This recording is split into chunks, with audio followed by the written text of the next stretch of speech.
स्वागत है आप सभी का आपकी इस अपने यूट्यूब चैनल लाल क्लासेज में। हम लोग का ये जो सेशन चल रहा है वो एसएससी स्पेशल चल रहा है। जो भी बच्चे इस बार यानी 2020 में एसएससी का एग्ज़ाम देने वाले हैं और जिनका एग्ज़ाम नहीं हो पाया था, चाहे वो एलडीसी का हो, चाहे वो सीजीएल का हो, चाहे वो सीपीओ का हो, तो उनके लिए फटाफट तैयारी का हम आपके लिए प्रबंध किए हैं, जिसमें हम आपको डेली सुबह 9 बजे जो है आपको एक एक टॉपिक रिवीजन करवा रहे हैं, जिसमें आपको फटाफट रिवीजन हो जाता है। देखिए, जो भी चीज़ें आप पढ़ चुके हैं वो तो ठीक है, आपका कंप्लीट है, लेकिन कंप्लीट होने के बावजूद क्या होता है कि कभी कभी आपको कोई चीज़ें जो है वो जल्दी याद नहीं आ पाती है एग्जाम में। तो उसी को देखते हुए हम आपके लिए ये वीडियो रोज लेकर आपके लिए आते हैं। देखिए, ये हमारा फटाफट रिवीजन का जो क्लास नंबर होगा वो 2 होगा। इसके पहले जो है एक आपको वीडियो ऑलरेडी हम दे चुके हैं। अगर आप नहीं देखे होंगे तो डिस्क्रिप्शन बॉक्स में जाकर बाद में आप उसे देख लीजिएगा, या तो आप प्लेलिस्ट में जाके भी इसे देख सकते हैं। तो चलिए आज का हम लोग स्टार्ट करते हैं फटाफट रिवीजन। आज का भी हम लोग का टॉपिक रहेगा बायो यानी कि जीव विज्ञान, और जीव विज्ञान में आज हम लोग कोशिका विज्ञान के बारे में पढ़ेंगे, यानी कि साइटोलॉजी के रिगार्डिंग हम लोग आज के क्लास में बात करेंगे। तो जो भी मुख्य पॉइंट हो सकता है ये सारा केवल स्पेशल वीवीआई पॉइंट ही है। इसके अलावा एक भी इसमें से ऐसा पॉइंट आपको नहीं मिलेगा जो आप छोड़ सकते हो। हर एक पॉइंट आपके लिए महत्वपूर्ण होगा, सब एक बार देख लेना। एग्जाम में जाने से पहले तो एक बार जरूर सबको देख कर जाना, जरूर बता देते हैं। हाँ, इसका पीडीएफ आपको जरूर मिल जाएगा। आप हमारे टेलीग्राम लिंक को ज्वाइन कर लीजिएगा, जिसका आपको लिंक जो है डिस्क्रिप्शन बॉक्स में दिया होगा, आप वहां से टेलीग्राम ज्वाइन कर लीजिएगा। चलिए स्टार्ट करते हैं।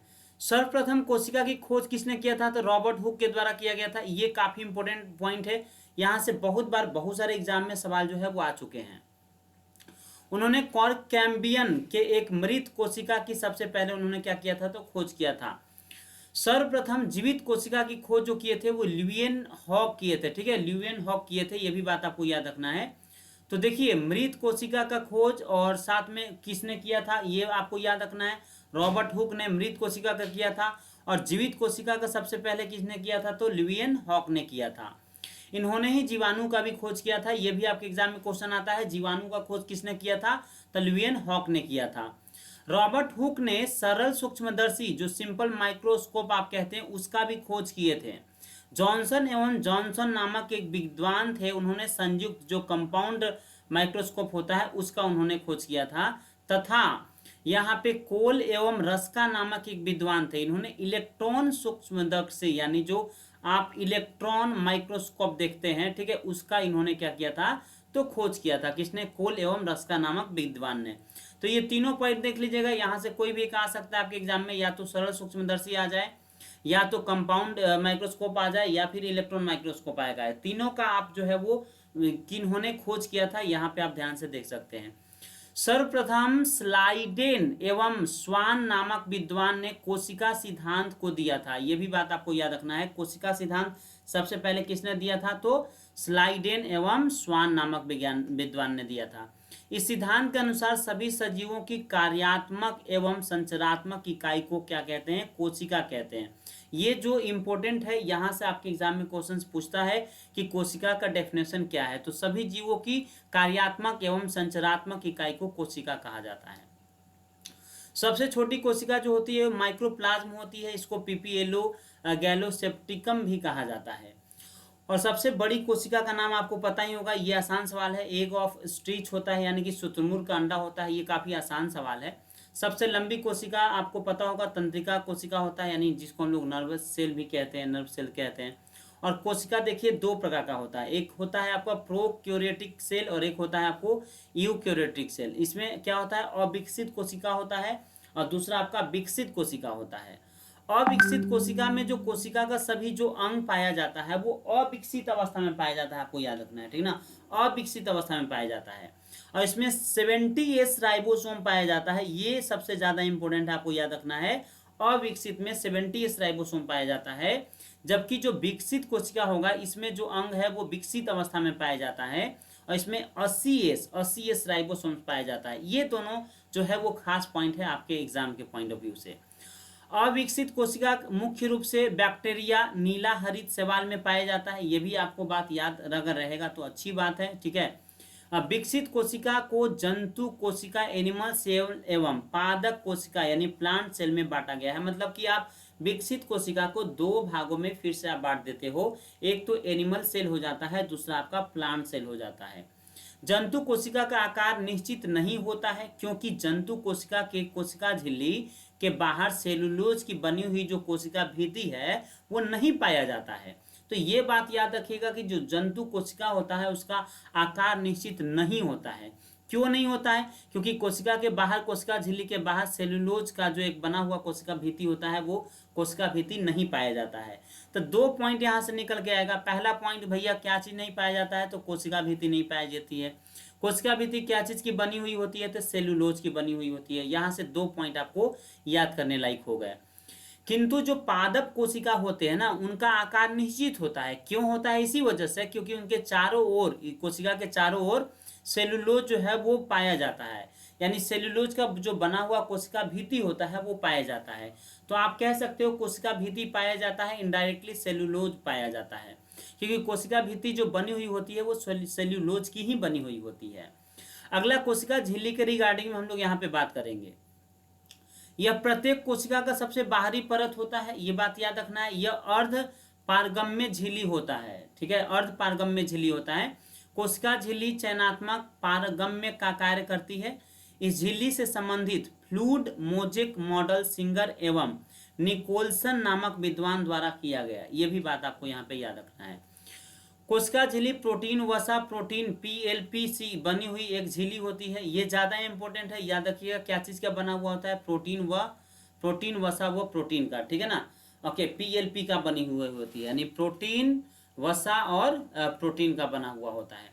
कोशिका द्रव के बारे में यहाँ पे बात कर लेते हैं। यह प्रोटीन, कार्बोहाइड्रेट एवं जल का बना होता है। पहला क्वेश्चन तो यहीं से बनेगा आपका कि कोशिका द्रव क्या क्या चीज से मिलकर बनता है?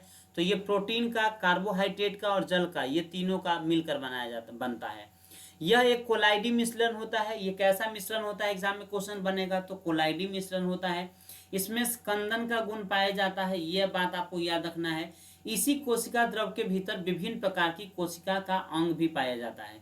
देखिए क्या है, हम आपको डिटेल से समझा नहीं रहे हैं, क्योंकि आपको केवल सब चीज पढ़ा हुआ है। एक बार हम आपको केवल रिवीजन करवा रहे हैं, ताकि आपको क्विक से क्या हो जाए, रिवीजन हो जाए, जल्दी से आपका जो है वो रिवीजन हो जाए, ताकि कोई भी एग्जाम में जब आप जाओ तो आप अच्छा कर सको, एक बार आपका याद आ जाए, सब चीज याद आ जाए। और इसका PDF आपको बता ही दिए हैं, डिस्क्रिप्शन बॉक्स में लिंक होगा, वहां से आपको मिल जाएगा। आपको टेलीग्राम लिंक जो है वो आपको दिया गया है, वहां से आपको टेलीग्राम पे जाकर आपको ज्वाइन करना पड़ेगा। माइटोकॉन्ड्रिया के बारे में अगर बात करेंगे तो इसे कोशिका का पावर हाउस भी कहा जाता है। माइटोकॉन्ड्रिया को DNA केंद्रक के बाहर माइटोकॉन्ड्रिया एवं हरित लवक में भी पाया जाता है। मतलब DNA केंद्रक के बाहर माइटोकॉन्ड्रिया एवं हरित लवक जो है वो में भी जो है वो पाया जाता है। तो माइटोकॉन्ड्रिया को जो है वो पावर हाउस कहा जाता है। ये सबसे ज्यादा इंपॉर्टेंट पॉइंट है, यहाँ से बहुत बार एग्जाम में क्वेश्चन आ चुके हैं। लाइसोसोम के बारे में देख लेते हैं। लाइसोसोम के बारे में, यह केवल जंतु कोशिका में पाया जाता है, ये एक इंपॉर्टेंट लाइन है। इसमें कई जल अपघटीय एंजाइम्स जो है वो पाए जाते हैं। जब कभी यह लाइसोसोम कोशिका के भीतर फट जाता है तो एंजाइम पूरे कोशिका में फैल जाता है, और फैल के क्या करेगा, कोशिका के जितने भी अंग होंगे उनको पचा देगा। पचा देगा मतलब गला देगा, मतलब सड़ा देगा, मतलब डिस्ट्रॉय कर देगा, उसको बर्बाद कर देगा। और यही वजह है कि डी डुबे नामक एक वैज्ञानिक थे जिन्होंने लाइसोसोम को आत्महत्या की थैली कहा है। तो यहां से दो क्वेश्चन बन सकता है, किसे आत्महत्या की थैली कहा जाता है? लाइसोसोम को। लाइसोसोम को आत्महत्या की थैली कहा जाता है, इसको सबसे पहले किसने कहा? तो डी डुबे ने कहा। और क्यों ये जो है वो आत्महत्या का थैली कहा जाता है? क्योंकि जब भी ये लाइसोसोम कोशिका के भीतर फटता है तो इसमें से जो एंजाइम जो होता है वो पूरे कोशिका में फैलकर पूरे कोशिका को ये पचा देता है। पचाने कहने का मतलब है गला देता है। इसे ही कोशिका का परमाणु बम भी कहा जाता है। तो आप परमाणु बम भी कह सकते हो लाइसोसोम को, ठीक है ना। और इसी को आप क्या कह सकते हो, आत्महत्या की थैली भी कह सकते हो, दोनों बातें कह सकते हो, जिसे डी डुबे ने सबसे पहले बताया था। अगला आपका गोल्जी काय है। गोल्जी काय बॉडी है। गोल्जी काय बॉडी के बारे में दो चार लाइन देखिएगा। जो सबसे इंपॉर्टेंट होगा, यह प्रत्येक कोशिका में पाया जाता है। इसका प्रमुख कार्य कोशिका परिवहन यानी जो सेलुलर सेक्रेशन होता है का कार्य करना होता है। अतः इसे डायरेक्टर ऑफ मॉलिक्यूलर ट्रैफिक के नाम से भी जाना जाता है। डायरेक्टर ऑफ मॉलिक्यूलर ट्रैफिक के नाम से जाना जाता है। अगला आपका अंतःस्रावी जालिका है। अंतःस्रावी जालिका यह प्रत्येक कोशिका में पाया जाता है, ये बात आपको याद रखना है। यह कोशिका के कंकाल का निर्माण करता है, मतलब कोशिका के कंकाल को निर्माण कौन करता है, तो आपको गोल्गी काय बॉडी करता है। यह दो प्रकार का होता है, एक खुरदरा होता है जिसको रफ ईयर कहते हैं, दूसरा चिकना होता है जिसे आप स्मूथ ईयर कहते हैं। जो खुरदरा होता है वो अंतःस्रावी जालिका में राइबोसोम पाया जाता है, जिसका मुख्य कार्य प्रोटीन का संश्लेषण करना होता है। तो ये आप ध्यान से देख लीजिएगा, यहां से भी आपके एग्जाम में क्वेश्चन जो है वो बनता है। अगला आपका क्या है, प्लास्टिड है। प्लास्टिड मतलब लवक, यह केवल पादप कोशिका में पाया जाता है। ये बात काफी इंपॉर्टेंट है, याद रखिएगा कि ऐसा पूछता है कि निम्न में से कौन सा केवल पादप कोशिका में पाया जाता है, तो लवक यानी प्लास्टिड। और प्लास्टिड देखिए तीन प्रकार का होता है, एक आपको ल्यूकोप्लास्ट होता है, एक आपको क्रोमोप्लास्ट होता है, एक आपको क्लोरोप्लास्ट होता है। यानी इसके हिंदी में अवर्णी लवक, वर्णी लवक और हरित लवक कहते हैं। अवर्णी जैसा नाम से ही क्लियर है कि भैया इसमें कोई कलर नहीं होगा, कलर नहीं होगा तो कैसा दिखेगा, तो सफेद दिखेगा। तो ये सफेद रंग का जो है वो होता है। यह जड़ तथा भूमिगत तना में पाया जाता है, क्योंकि जड़ के अंदर, भूमिगत तना के अंदर जो है वो कलर का जरूरत नहीं पड़ता है। जबकि वर्णी लवक नाम से ही क्लियर हो रहा है भैया, वर्ण है मतलब कलर है इसमें, तो इसके कारण जो फूल एवं जो फल होते हैं उनका रंग जो है वो अलग अलग पाया जाता है। अब यहाँ से कुछ आपको इंपॉर्टेंट आपको बता देते हैं क्या क्या आपके एग्जाम में कभी कभी पूछता है। जैसे टमाटर का जो लाल रंग होता है वो लाइकोपिन के कारण, ठीक है ना, ये कैसा है, तो वर्णी लवक है यानी क्लोरोप्लास्ट है। गाजर का जो लाल रंग होता है वो कैरोटीन के कारण। चुकंदर का जो लाल रंग होता है वो बीटरनीन के कारण। मिर्च का जो लाल रंग आप देखते होंगे वो कैप्समिन के कारण होता है। जबकि आलू में कभी कभी हरा रंग जो होता है वो सोलेनिन के कारण होता है। और आपका प्याज का कभी कभी पीला रंग जो होता है वो क्वेरेसिटिन के कारण। जबकि फूल या गेंदा का फूल जो पीला रंग होता है वो जेंथोफिल के कारण होता है। वहीं पे जो पपीता का पीला रंग होता है वो कैरिकोजेंथिन के कारण होता है, यहाँ पे आपको याद रखना है। जबकि जो सेब का आप देखते होंगे जो लाल रंग होता है, सेब का लाल रंग, ठीक है ना, ये लाइबोक्लोविन के कारण होता है। अब पत्ती का जो हरा पीला रंग आप देखते हैं वो कैरोटीन के कारण ही होता है। तो इतना सारा है आपका, एक बार आप इसको क्विक रिवीजन के तौर पे देख लीजिएगा। यहाँ से हमेशा एग्जाम में कभी जो है वो आपके एग्जाम में आते ही आते रहते हैं, ये सारे क्वेश्चन छोड़ के नहीं जाया जा सकता है। अगला आपका क्या है, तो हरित लवक है, ठीक है ना, यानी क्लोरोप्लास्ट है। तो क्लोरोप्लास्ट के बारे में देख लीजिएगा, यह केवल हरे पेड़ पौधों में पाया जाता है, ठीक है ना, इसमें क्लोरोफिल पाया जाता है और क्लोरोफिल के कारण ही इसका रंग कैसा होता है, तो हरा होता है। हरित लवक के भीतर पाए जाने वाले पदार्थ को स्ट्रोमा कहा जाता है, ये भी इंपॉर्टेंट है, याद रखिएगा। हरित लवण जो है वो ग्रेना का बना होता है, ग्रेना का। इसका मुख्य कार्य प्रकाश संश्लेषण की क्रिया को करवाना होता है। अतः क्लोरोफिल को पेड़ पौधे का रसोई घर भी कहते हैं, क्योंकि रसोई घर इसलिए क्योंकि खाना पकाने का काम जो है वो यहीं पे होता है। अब हम लोग थोड़ा सा गुणसूत्र के बारे में देख लेते हैं, क्रोमोसोम्स के बारे में देख लेते हैं। देखिए क्रोमोसोम्स क्या है, यह प्रत्येक सजीव में पाए जाने वाला आनुवांशिक गुण को वाहक करता है। मतलब एक फादर से एक बच्चे में जो गुण आता है वो इसी वजह से आता है, यानी कि क्रोमोसोम के कारण से आता है, गुणसूत्र की वजह से आता है। गुणसूत्र डीएनए एवं हिस्टोन प्रोटीन का बना होता है, ये दोनों बातें आपको याद रखना है। ये डीएनए और हिस्टोन प्रोटीन का बना होता है, जिसमें सबसे ज्यादा लगभग 95% जो है वो डीएनए पाया जाता है। रिमेनिंग जो 5% बचा वो क्या हो जाएगा, तो हिस्टोन हो जाएगा। प्रत्येक गुणसूत्र पर लाखों की संख्या में जीन पाए जाते हैं। यह भी डीएनए एवं हिस्टोन प्रोटीन का ही बना हुआ होता है। यह आनुवांशिक गुण के लिए उत्तरदायी होता है। मतलब जो आनुवांशिक गुण आते हैं वो किसके वजह से आते हैं, तो जीन की वजह से ही आते हैं। मनुष्य में गुणसूत्रों की कुल संख्या जो होती है 23 जोड़ा होती है। जोड़ा में पूछेगा तो 23 और नंबर में पूछेगा तो 46, क्योंकि 23 मल्टीप्लाई बाई 2 कितना हो जाएगा, 46 हो जाएगा। ये काफी इंपॉर्टेंट है, बहुत बार आपके बहुत सारे एग्जाम में जो है ऑलरेडी आ चुके हैं। जिसमें एक जोड़ा गुणसूत्र को लिंग गुणसूत्र यानी सेक्स गुणसूत्र कहा जाता है। बाकी का जो 22 जोड़ा गुणसूत्र होता है उसको सहायक गुणसूत्र के नाम से जो है वो जाना जाता है। पुरुष में जो सेक्स गुणसूत्र होता है उसको XY कहते हैं और महिला में जो होता है वो XX पाया जाता है। तो XY और XX होता है, ठीक है ना। अगर X का मिलन X के साथ होता है तो इससे क्या बनता है आप बता सकते हैं? अगर बता सकते हैं कमेंट बॉक्स में जरा बताइएगा, ठीक है ना, कि मेल का फॉर्मेशन होगा कि फीमेल का। और वाई का जब जब एक्स के साथ होता है तब बता सकते हैं मेल का होगा कि फीमेल का। ये आप कमेंट बॉक्स में जवाब दीजिएगा, ठीक है, कमेंट बॉक्स में जवाब दीजिएगा कि पहला क्वेश्चन आपका ये है कि एक्स एक्स मिलने से किसका फॉर्मेशन होता है, मेल का कि फीमेल का। और दूसरा है एक्स वाई के मिलने से किसका फॉर्मेशन होता है, मेल का कि फीमेल का। ये कमेंट बॉक्स में आप मुझे जवाब दीजिए। इसका आंसर नेक्स्ट वीडियो में हम आपको बता देंगे, नहीं तो कमेंट बॉक्स में आप जवाब दे ही देंगे, मुझे पता है सबको आता होगा। प्रत्येक कोशिका में एक केंद्रक पाया जाता है जो कोशिका का नियंत्रक कहलाता है, यह भी बात आपको याद रखना है।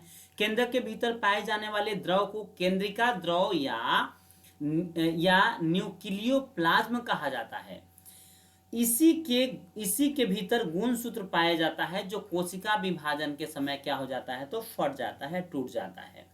तो इस वीडियो में इतना ही रहने देंगे, अगला वीडियो आपका कोशिका विभाजन से लेकर आएंगे। और अगर आप चैनल के साथ नए होंगे तो सब्सक्राइब जरूर कर लीजिएगा, क्योंकि जब तक आप सब्सक्राइब नहीं करेंगे तो अगला वीडियो का नोटिफिकेशन आपके पास नहीं जाएगा। इसलिए सब्सक्राइब करके बेल बटन पे क्लिक कर लीजिएगा ताकि नोटिफिकेशन चला जाए। और अगर आपको ये वीडियो पसंद आ रहा होगा तो आप इसको लाइक अवश्य कीजिएगा माय डियर, और अपने मित्रों के साथ शेयर भी कीजिएगा, ठीक है ना। और आप हमारे टेलीग्राम लिंक से जुड़ सकते हैं, जिसका हम आपको जो लिंक है वो डिस्क्रिप्शन बॉक्स में दे देंगे। वहां से जाके टेलीग्राम लिंक से जुड़ के आप हमसे पीडीएफ भी ले सकते हैं। और एग्जाम से पहले जब आपका एग्जाम में जब आपका एंट्री होता है 2-3 घंटा पहले जब आप एग्जाम सेंटर पे चले जाते हैं, या तो आप 2-4 दिन पहले आपको रिवीजन करना होगा, तो ये पीडीएफ से आप आसानी से रिवीजन जो है वो कर सकते हैं, ठीक है। तो मिलेंगे कल 9 बजे इसी टाइम पे, तब तक के लिए all the best, take care, bye bye and thank you.